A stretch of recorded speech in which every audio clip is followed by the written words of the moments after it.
ছোট বন্ধুরা, আমরা যদি প্রথম শ্রেণীর গণিত বইয়ের 18 নম্বর পৃষ্ঠার একদম উপরে লক্ষ্য করি, দেখো এখানে শুরুতেই বলা হয়েছে ছবি গণনা করে পাশের সংখ্যায় গোল দাগ দিই। আচ্ছা, আমাদের কি বলা হয়েছে? বলা হয়েছে ছবি গণনা করে পাশের সংখ্যায় গোল দাগ দিই। অর্থাৎ আমরা এই পাশে দেখো অনেক সুন্দর সুন্দর কিন্তু অনেকগুলো ছবি দেখতে পাচ্ছি, তাই না? তাহলে এখানে যে কয়টি ছবি রয়েছে আমরা এই পাশে দেখো অনেকগুলো সংখ্যা দেখতে পাচ্ছি, তাই না? অর্থাৎ এই জায়গাতে যে কয়টি ছবি রয়েছে আমরা সেই কয়টি সংখ্যার উপরে একটি গোল করে দাগ দিব। ঠিক আছে? আচ্ছা, খুবই সহজ কিন্তু এই অঙ্কগুলো এবং খুবই মজার। দেখো আমরা যদি একদম শুরুতে এই জায়গাতে লক্ষ্য করি, আমরা এখানে দেখো আমাদের বাংলাদেশের জাতীয় পতাকার অনেকগুলো ছবি দেখতে পাচ্ছি, তাই না? আচ্ছা, এবারে চলো আমরা একসঙ্গে সকলে মিলে গণনা করি এখানে মোট কয়টি পতাকা রয়েছে। দেখো, 1 2 3 4 5 6 7 কয়টি পতাকা রয়েছে? 7টি পতাকা রয়েছে। তাহলে আমরা এখান থেকে দেখব যে কোথায় 7 রয়েছে। দেখো, শুরুতে রয়েছে 6, তারপরে রয়েছে 8, তারপরে রয়েছে কিন্তু 7। দেখো এই যে কিন্তু সেই 7, তাই না? যেহেতু 7টি পতাকা রয়েছে, যার কারণে এই 7-এর উপরে আমরা একটি গোল এইভাবে করে একটি গোল দাগ দিব। দেখো আমরা কীভাবে করে দাগ দেবো? এই যে এইভাবে করে কিন্তু একটি গোল দাগ দিয়ে দেবো। ঠিক আছে, আমাদের সমাধান করা হয়ে গেল। খুবই মজার, তাই না? আচ্ছা, এবার একই রকমভাবে যদি আমরা আর একটু নিচে লক্ষ্য করি, এখানে আমরা দেখতে পাচ্ছি অনেকগুলো ইলিশ মাছের ছবি রয়েছে। ইলিশ হচ্ছে কি আমাদের জাতীয় মাছ, তাই না? তাহলে এবারে কয়টি ইলিশ মাছ এখানে রয়েছে চলো একটু গণনা করে ফেলি। দেখো, 1টি 2টি 3টি 4টি 5টি 6টি। কয়টি মাছ রয়েছে? 6টি। তাহলে এখানে আমরা দেখব যে 6 কোথায় রয়েছে। দেখো, প্রথমে রয়েছে কত? 8, তারপরে রয়েছে 7, তারপরে রয়েছে 9, তারপরে কিন্তু রয়েছে 6। দেখো আমরা এখানে 6টি মাছ দেখতে পাচ্ছি, যার কারণে এই 6-এর উপরে আমরা একটি গোল দাগ দিব। আমরা কিভাবে করে দাগ দেবো? এই যে এইভাবে করে কিন্তু 6-এর উপরে একটি গোল করে দাগ দিয়ে দিলাম। ঠিক আছে, আমাদের এটিকেও সমাধান করা হয়ে গেল। এবারে যদি আমরা আরেকটু নিচে লক্ষ্য করি, এখানে আমরা কিসের ছবি দেখতে পাচ্ছি? হ্যাঁ, এখানে কিন্তু আমরা ক্রিকেট খেলার অনেকগুলো বল দেখতে পাচ্ছি, তাই না? তাহলে চলো আমরা একটু গণনা করি কয়টি বল এখানে রয়েছে। দেখো, আমার সঙ্গে সঙ্গে কিন্তু তোমরাও গণনা করবে। 1টি 2টি 3টি 4টি 5টি 6টি 7টি 8টি 9টি। কয়টি? 9টি বল রয়েছে। তাহলে আমরা এখান থেকে 9-এর উপরে কিন্তু একটি গোল করে দাগ দিব। দেখো, প্রথমে আমরা দেখতে পাচ্ছি রয়েছে 10, তারপরে কিন্তু রয়েছে 9। এই দেখো এখানে কিন্তু আমরা সেই 9 দেখতে পাচ্ছি, তাই না? যেহেতু 9টি বল, যার কারণে এই 9-এর উপরে আমরা একটি গোল দাগ দেবো। দেখো এইভাবে করে আমরা একটি গোল করে দাগ 9-এর উপরে দিয়ে দিলাম। আচ্ছা, আমাদের এটিকেও সমাধান করা হয়ে গেল। এবারে যদি আরেকটু নিচে লক্ষ্য করি, এখানে আমরা কিসের ছবি দেখতে পাচ্ছি? দেখো অনেকগুলো সুন্দর সুন্দর মার্বেল কিন্তু রয়েছে, তাই না? আচ্ছা, তাহলে চলো আমরা একটু গণনা করি কয়টি মার্বেল এখানে রয়েছে। দেখো, 1 2 3 4 5 6 7 8 9 10। কয়টি মার্বেল? 10টি মার্বেল কিন্তু এখানে রয়েছে। তাহলে আমরা এখান থেকে 10-এর উপরে কিন্তু গোল দাগ দিব। দেখো, শুরুতে রয়েছে কত? 9, তাই না? তারপরে রয়েছে 7, তারপরে রয়েছে 8 এবং তারপরে শেষে গিয়ে কিন্তু রয়েছে কত? 10 রয়েছে, তাই না? তাহলে এই 10-এর উপরে কিন্তু আমরা একটি গোল করে দাগ দেবো, কারণ এই জায়গাতে কিন্তু 10টি মার্বেল রয়েছে। দেখো, এই 10-এর উপর আমরা এইভাবে গোল করে একটি দাগ দিয়ে দিলাম। ঠিক আছে, আমাদের এটিকেও সমাধান করা হয়ে গেল। এবারে যদি আরেকটু নিচে লক্ষ্য করি, এখানে আমরা দেখতে পাচ্ছি কি অনেকগুলো ক্যাপ রয়েছে, তাই না? অর্থাৎ টুপি, মাথায় দেয়া টুপি রয়েছে। আচ্ছা, তাহলে আমরা যদি এখানে গণনা করি কয়টি ক্যাপ এখানে রয়েছে। দেখো, 1 2 3 4 5 6 7 8, 8টি ক্যাপ কিন্তু এখানে রয়েছে। তাহলে আমরা কি করব? এখান থেকে 8-এর উপরে কিন্তু একটি গোল দাগ দিব। দেখো, শুরুতে দেখতে পাচ্ছি রয়েছে কত? 6, তারপরে রয়েছে 9, তারপরে কত রয়েছে? এই যে কিন্তু সেই 8 আমরা পেয়ে গেছি, তাই না? তাহলে আমরা এবারে কি করব? এই 8-এর উপরে কিন্তু একটি গোল দাগ দেব, কারণ এখানে 8টি ক্যাপ রয়েছে, তাই না? আমরা 8-এর উপরে এইভাবে করে একটি গোল দাগ দিয়ে দিলাম। আচ্ছা, তাহলে এই পৃষ্ঠার সমস্ত অঙ্ক সমাধান করা আমাদের হয়ে গেল। এবারে যদি আমরা পরবর্তী পৃষ্ঠায় চলে যাই, দেখো বন্ধুরা, আমরা যদি 19 নম্বর পৃষ্ঠার একদম উপরে লক্ষ্য করি, দেখো এখানে কি বলা হয়েছে? গণনা করি, রং করি, পড়ি ও লিখি। অর্থাৎ শুরুতে আমাদের কি করতে বলা হয়েছে? গণনা করতে বলা হয়েছে, তাই না? অর্থাৎ দেখো এই নিচে যদি লক্ষ্য করি, এই যে কিন্তু বলা হয়েছে গণনা করি, অর্থাৎ এখানে যে কয়টি ছবি রয়েছে আমরা সেটিকে গণনা করব, তাই না? তারপরে বলা হয়েছে কি? সমান সংখ্যক রং করি। যে কয়টি ছবি এখানে রয়েছে আমরা সেই কয়টি, এই যে বৃত্ত দেখতে পাচ্ছি গোল গোল, তাই না? এগুলোকে আমরা রং করব। যে কয়টি ছবি সেই কয়টি বৃত্তকে আমরা এখান থেকে রং করব। এরপর বলা হয়েছে পড়ি, অর্থাৎ এই যে সংখ্যাগুলো দেওয়া রয়েছে এই সংখ্যাগুলোকে আমরা পড়ব। তারপরে বলা হয়েছে লিখি, অর্থাৎ এই সংখ্যাগুলোকে আমরা কিন্তু লিখে দিব, ঠিক আছে? আচ্ছা দেখো, আমরা যদি একদম শুরুতে লক্ষ্য করে এখানে দেখো আমরা কিন্তু অনেকগুলো গাড়ি দেখতে পাচ্ছি, তাই না? বা অনেকগুলো সিএনজি কিন্তু আমরা দেখতে পাচ্ছি। তাহলে যদি আমরা একটু গণনা করি যে এখানে মোট কয়টি সিএনজি রয়েছে, দেখো 1টি 2টি 3টি 4টি 5টি 6টি, কয়টি? 6টি সিএনজি রয়েছে, যার কারণে আমরা এখান থেকে 6টি বৃত্তকে আমরা রং করে দেব, ঠিক আছে?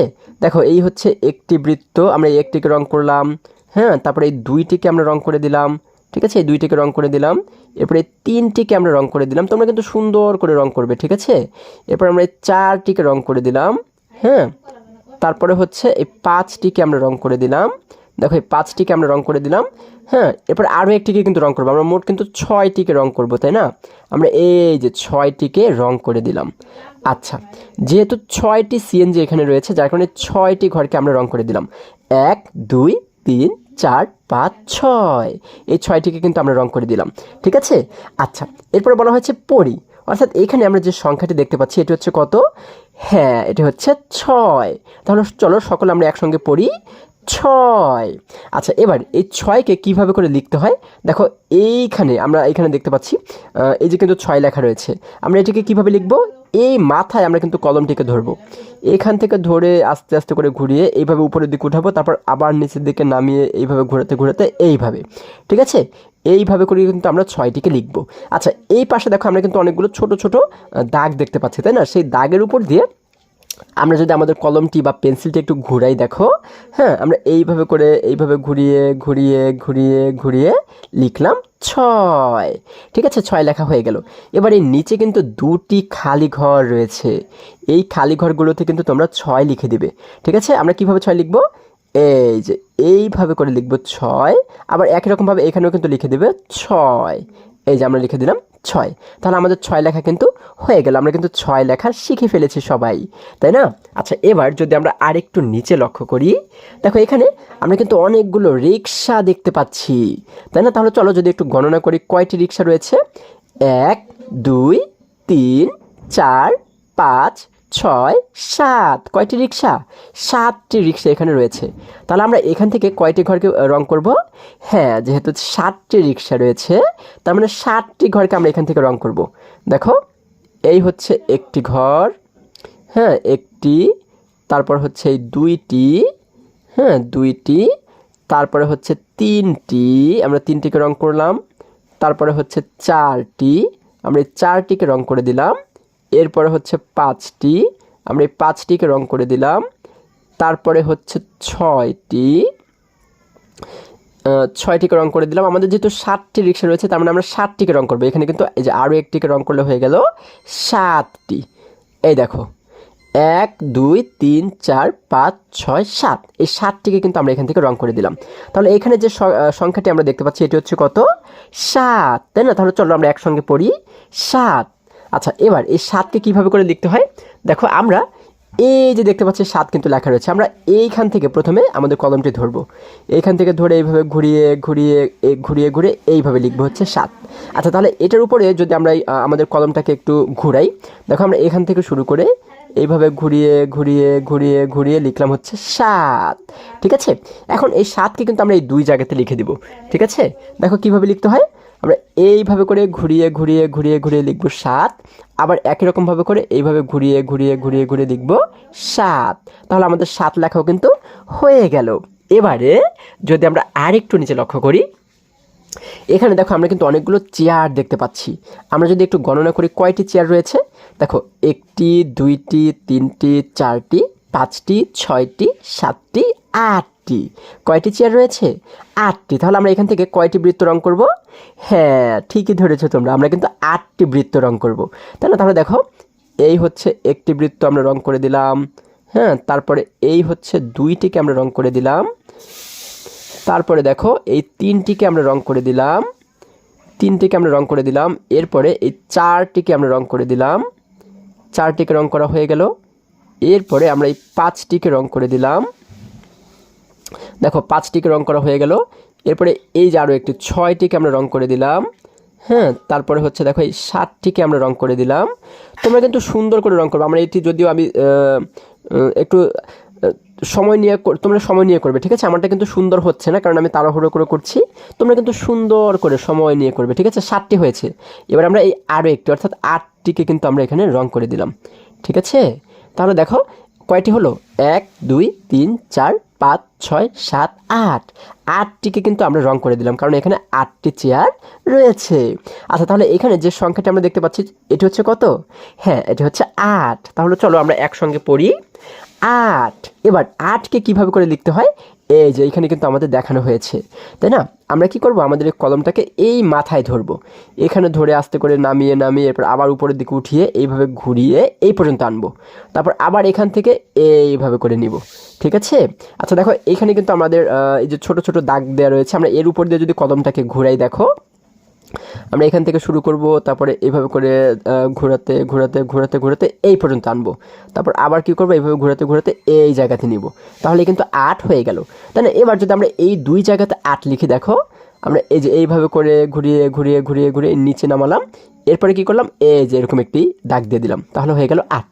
আবার একই রকমভাবে এইভাবে করে আমরা কি করব, ঘুরিয়ে ঘুরিয়ে ঘুরিয়ে ঘুরিয়ে এই যে এটির সঙ্গে মিশিয়ে দিলাম, তারপরে কি করব, এই যে এরকমভাবে আমরা লিখে ফেললাম 8। আমাদের কিন্তু 8 লেখাও হয়ে গেল, তাই না? এবার যদি আমরা আরেকটু নিচে লক্ষ্য করি, দেখো এখানে আমরা কিন্তু অনেকগুলো তরমুজ দেখতে পাচ্ছি, লাল লাল রঙের তরমুজ, তাই না?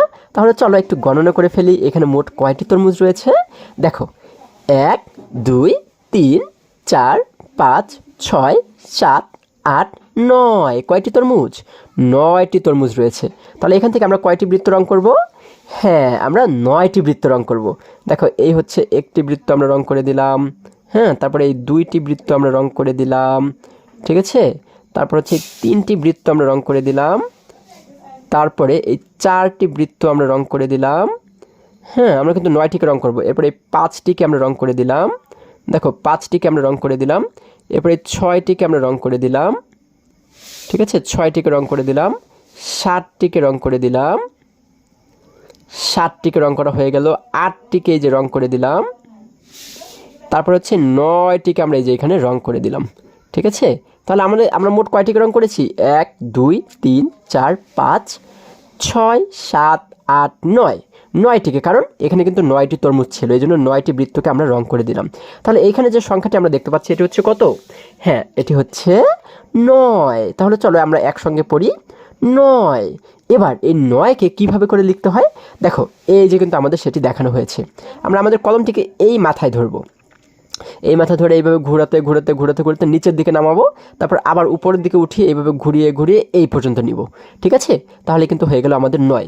তাহলে দেখো এই পাশে এই যে ছোট ছোট দাগগুলো আমরা দেখতে পাচ্ছি, এর উপর দিয়ে যদি আমরা আমাদের কলমটাকে ঘুরাই, দেখো এইখান থেকে শুরু করব, হ্যাঁ, এইখান থেকে এভাবে ঘোরাতে ঘোরাতে ঘোরাতে, আচ্ছা দেখো ঘোরাতে ঘোরাতে এইভাবে নিচে নামাবো, তারপর আবার এখান থেকে ঘোরাতে ঘোরাতে ঘোরাতে ঘোরাতে এইভাবে উপরে উঠাবো, তাহলেই কিন্তু হয়ে গেল 9। তাহলে আমরা এই 9কে যদি এই দুই পাশে লিখে দিই, দেখো আমরা কীভাবে জানি করতে হয়, এই যে এইভাবে করে প্রথমে আগে আমরা কী করব, নিচের দিকে নামাবো, তারপরে এইভাবে করে উপরে উঠাবো, তাই না? আবারও দেখো এইভাবে করে আমরা নিচে নামালাম এবং এইভাবে উপরে উঠিয়ে দিলাম। আচ্ছা দেখো আমার আবারও দেখাচ্ছি, এই যে এইভাবে করে নিচে নামাবো, তারপরে এইভাবে করে আস্তে আস্তে উপরের দিকে উঠাবো, তাই না? তাহলে কিন্তু হয়ে গেল 9। আচ্ছা, তারপরে দেখো আমরা কিন্তু 9 এবারে কিন্তু লিখে ফেললাম। এবারে যদি আমরা আরেকটু নিচে লক্ষ্য করি, এখানে আমরা দেখতে পাচ্ছি এই জায়গাতে কিন্তু অনেকগুলো পুতুল রয়েছে, তাই না? তাহলে এগুলোকে যদি একটু গণনা করি, দেখো কয়টি পুতুল রয়েছে। 1 2 3 4 5 6 7 8 9 10। কয়টি? 10টি পুতুল কিন্তু এখানে রয়েছে। তাহলে আমরা এখান থেকে কয়টি বৃত্তকে রং করব? আমরা কিন্তু 10টি বৃত্তকে রং করব, তাই না? আচ্ছা দেখো, প্রথমে আমরা এই একটি বৃত্তকে রং করলাম, তারপর আমরা এই 2টি বৃত্তকে রং করলাম, হ্যাঁ 2টিকে রং করে দিলাম। এরপর আমরা এই 3টিকে রং করে দিলাম, ঠিক আছে? তারপর আমরা এই 4টিকে রং করে দিলাম, এরপরে আমরা এই 5টিকে রং করে দিলাম, এরপরে 6টিকে আমরা রং করে দিলাম, 7টিকে আমরা রং করে দিলাম, 8টিকে রং করে দিলাম, দেখো 8টিকে আমরা রং করে দিলাম, 9টি বৃত্তকে আমরা রং করে দিলাম, 10টি বৃত্তকে কিন্তু আমরা রং করে দিলাম। কারণ হচ্ছে কি, এখানে কিন্তু 10টি পুতুল ছিল, এই জন্য আমরা 10টি বৃত্তকে এখানে রং করেছি। দেখো 1 2 3 4 5 6 7 8 9 10, 10টি বৃত্তকে আমরা রং করেছি। তাহলে এইখানে যে সংখ্যাটি আমরা দেখতে পাচ্ছি এটি হচ্ছে কত? হ্যাঁ, এটি হচ্ছে 10। তাহলে 10 কীভাবে লিখতে হয় দেখো, আমরা কিন্তু এর আগে 1 লেখা শিখেছিলাম, তাই না? তাহলে আমরা এই যে এইভাবে করে প্রথমে লিখবো হচ্ছে 1, এবং তারপরে একটি শূন্য আমরা লিখে দেব। আমরা কিন্তু শূন্যটাও লিখতে শিখেছিলাম, তাই না? শূন্য কীভাবে লিখতে হয়, এই যে এইভাবে করে গোল ডিমের মতো করে আমরা একটি শূন্য এখানে লিখে দেব, ঠিক আছে? আচ্ছা, 1-এর সঙ্গে একটি শূন্য লিখে দিলেই হয়ে যায় 10। আচ্ছা দেখো, আমরা যদি এই পাশে এখানে যদি আমরা একটু কলমটাকে ঘুরাই, আমরা প্রথমে 1 লিখবো কীভাবে, এই যে এইভাবে করে প্রথমে আমরা লিখলাম হচ্ছে 1, এবং তারপরে এই পাশে আমরা লিখে দেবো একটি শূন্য, তাই না? এইভাবে ঘুরিয়ে ঘুরিয়ে ডিমের মতো একটি শূন্য বানিয়ে দিলাম। আচ্ছা, তাহলে এই দুই পাশে যদি আমরা 10 লিখি, দেখো প্রথমে লিখলাম আমরা একটি 1, এই দেখো আমরা একটি 1 লিখলাম, 1-এর পরে এই জায়গাতে একটি শূন্য আমরা দিয়ে দিলাম, তাহলে হয়ে গেল 10। আবার এখানেও আমরা একটি 1 লিখলাম, তারপরে এখানে একটি শূন্য আমরা দিয়ে দিলাম, তাহলে হয়ে গেল 10, ঠিক আছে? তাহলে কিন্তু আমরা শিখেছি আজকে যে এই 6 থেকে কিভাবে করে 10 পর্যন্ত লিখতে হয়, তাই না? আশা করি আজকের সমস্ত অঙ্কগুলো তোমরা খুবই সহজে এবং খুবই মজায় মজায় শিখতে পেরেছো। বন্ধুরা, আজকে আমাদের এই পর্যন্তই। আবারও দেখা হবে পরবর্তী ভিডিওতে। আর হ্যাঁ, তোমরা যদি আমার চ্যানেলে নতুন হয়ে থাকো, তাহলে এখনই চ্যানেলটি সাবস্ক্রাইব করে পাশে থাকো, যেন আমার যে কোনো ভিডিও আপলোড করার সাথে সাথে খুব সহজেই তোমরা সেটি পেতে পারো। সকলে ভালো থাকো, সুস্থ সবল থাকো, এই কামনা করে শেষ করছি। ধন্যবাদ সকলকে।